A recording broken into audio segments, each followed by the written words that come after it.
नमस्कार दोस्तों, एक और वीडियो में स्वागत करते हैं हम आपका।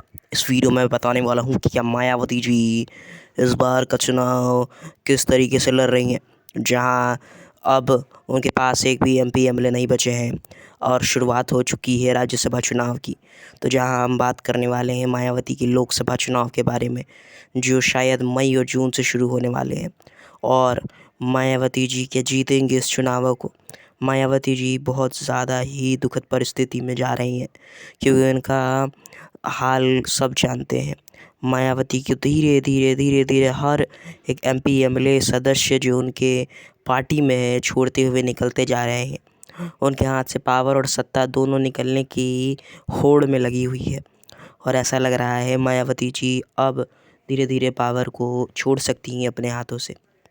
मुझे ऐसा लग रहा है कि मायावती जी को अब धीरे धीरे आगे बढ़ने की कोशिश करनी चाहिए, रैलियां करनी चाहिए, चाहे वो बिहार में हो, चाहे वो यूपी में हो, चाहे वो मध्य प्रदेश में हो, चाहे वो छत्तीसगढ़ में हो, चाहे वो हरियाणा में हो, चाहे वो पंजाब में हो। हर जगह जहाँ पर उनकी पार्टी बहुत ज़्यादा मजबूती से खड़ी नज़र आ रही है, या लग रहा है कि कुछ ऐसे जगहों पर उनकी पार्टी मजबूत है इंडिया के कुछ ऐसे हिस्सों में, तो वहाँ पे जाके मायावती को अपने रैलियाँ करनी चाहिए, आगे बढ़ते हुए रहना चाहिए।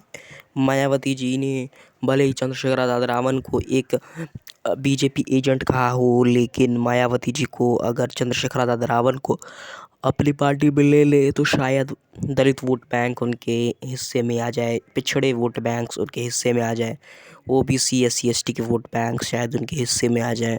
लेकिन बीजेपी एक बहुत बड़ा कांटा बन के खड़ी हुई है मायावती जी के पास। क्या मायावती जी जीतेंगी ये चुनाव? यही इस वीडियो का बहुत बड़ा मुद्दा है। मायावती जी को चुनाव जीतने में बहुत सारी परेशानियां आ सकती हैं, क्योंकि मायावती जी ने इस चुनाव में बहुत सारी ऐसी दिक्कतें झेली हैं जो उन्हें नहीं झेलनी चाहिए थी। निकाय चुनाव जो हुआ था पिछले साल, यूपी का निकाय चुनाव, जिसमें एक भी सीटें नहीं मिली थी। बहरहाल वो 10 जगहों से जीती ज़रूर थी, उनके लोग जीते ज़रूर थे, लेकिन इनके एक भी सीटें नहीं मिली थी, बहुमत नहीं मिला था कि एक सीट भी मिल सके उन्हें। वहीं पर चंद्रशेखर आज़ाद रावण भी जीते थे, लेकिन उन्हें भी एक भी सीट नहीं मिली थी। जहाँ पर सपा को एक सीट मिली थी, वहाँ पर अगर बात करें बीजेपी ने क्लीन स्वाइप करके जीत लिया था पूरा निकाय चुनाव। बात करें तो ईवीएम की अगर बारे में बात करें तो ईवीएम की बहुत सारी वीडियोस हमारे चैनल पर हैं, आप जाके देख सकते हैं। और अगर आप चाहें तो हम नए वीडियो भी बना सकते हैं ईवीएम के ऊपर। मायावती जी बहुत ज़्यादा ईवीएम को हटाने की मेहनत कर रही हैं, वो जद्दोजहद कर रही हैं कि ईवीएम हट जाए, बैलेट पेपर पर चुनाव हो, जैसे पहले चुनाव हुआ करते थे यूपी में बैलेट पेपर पर। बैलेट पेपर पर जितनी बार भी चुनाव हुए हैं मायावती जी के, वो हर बार जीती हैं, और इस बार भी उन्हें लगता है कि वो जीत सकती हैं अगर बैलेट पेपर पे चुनाव हो तो, क्योंकि उन्हें लगता है कि ईवीएम एक सही चीज़ नहीं है। और बात करें अगर मायावती को जीतना होगा तो उन्हीं सीटों पर फोकस करना होगा जो वो जीती हुई हैं। लेकिन अभी तो लगभग 10 में से 6 जो ऐसे सांसद हैं वो मायावती के पहलू से निकलते जा रहे हैं और निकल चुके हैं, और अब मायावती जी अकेली खड़ी नज़र आ रही हैं। वो खुद भी सांसद नहीं हैं और अब वो लड़ने की कोशिश करेंगी चुनाव इस बार का।